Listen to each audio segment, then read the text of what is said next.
வாழ்க்கையில முதல் புத்தக கண்காட்சியை பார்த்தபோது எனக்கு 30வது வயதில் தான் நான் முதல் புத்தக கண்காட்சியை பார்த்திருப்பேன். இன்றைக்கு 5 வயதில் ஒரு குழந்தை ஒரு புத்தக கண்காட்சியை பார்த்தது. இந்த உலகத்தில் இவ்வளவு புத்தகங்கள் இருக்கின்றனவா, இவ்வளவு அறிவு செல்வம் இருக்கிறதா? நாளைக்கு அந்த குழந்தை திரும்பவும் அந்த புத்தக கண்காட்சிக்கு வரும். அதுக்கு அடுத்த வருடம் வரும். அது ஒரு நாள் எழுத்தாளராக மாறும், சிந்தனையாளராக மாறும்.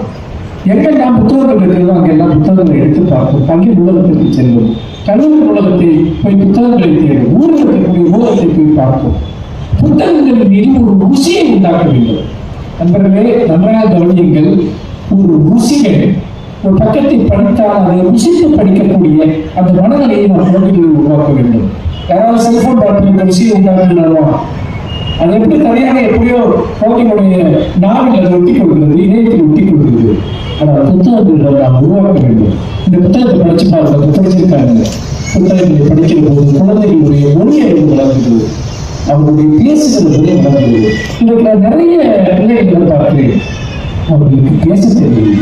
நன்றாக கவனித்து பாருங்கள். நண்பர்களிடம் கூட அவர்களால் சரியாக பேச முடியவில்லை. ஒரு இன்றைக்கு வர்றாங்க, தனக்கு என்ன தெரியுமோ அவங்களால சொல்ல தெரியல. பேச்சு மேடையிலே பேசுவது கிடையாது. வாழ்க்கை ஒவ்வொரு கட்டத்திலும் எனக்கு எது வேண்டும், எது வேண்டாம், எனக்கு விருப்பமில்லை, எதை விருப்பமில்லை, இதையெல்லாம் சொல்வதற்கு தனக்குரியதை ஒரு டிமாண்ட் பண்ணி வாங்குறதுக்கு கூட ஒரு மொழி ஆற்றல், ஒரு மொழி அறிவு. அப்படி ஒரு மொழி அறிவை குழந்தைகளுக்கு கொடுப்பதற்கு இந்த வாசிப்பு பழக்கத்தை நாம் உருவாக்க வேண்டும். அதற்கு முதலில் புத்தகங்களை காட்ட வேண்டும், படிப்பதற்கு இந்த புத்தகங்களை அவர்கள் பார்க்க வேண்டும், அந்த புத்தகங்களை அவர்கள் ருசிக்க வேண்டும். அப்படி ருசிக்கிற போது அவர்களுக்குள்ளாக ஒரு தனி உலகம் உருவாகும். அப்படி படித்து படித்து படித்து உருவானதுதான் என்னுடைய உலகம். அப்படி படித்து படித்து உருவானதுதான் என்னுடைய மொழி.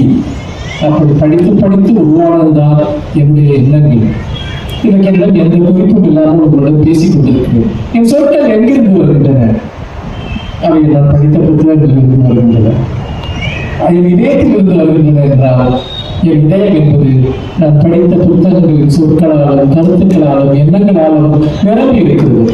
நீங்க எந்த இரவில் என்னை எழுப்பி தூக்கத்தில் எழுப்பி ஏதாவது ஒரு துறை சார்ந்து பேச சொன்னால் நான் உடனடியாக ஒரு குறைந்தது ஒரு 10 நிமிடம் அதை பற்றி உண்மையாக என்னால் பேச முடியும்.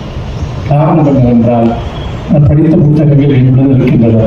நான் படித்த ஆசிரியர்கள் எப்போதும் என்னுடன் இருக்கிறார்கள். அவர்கள் என்னை வழிநடத்துகிறார்கள், என்னை அழைத்துச் செல்கிறார்கள். என்னுடைய நான் பயப்படுகிற தருணங்களில் நீ பயப்பட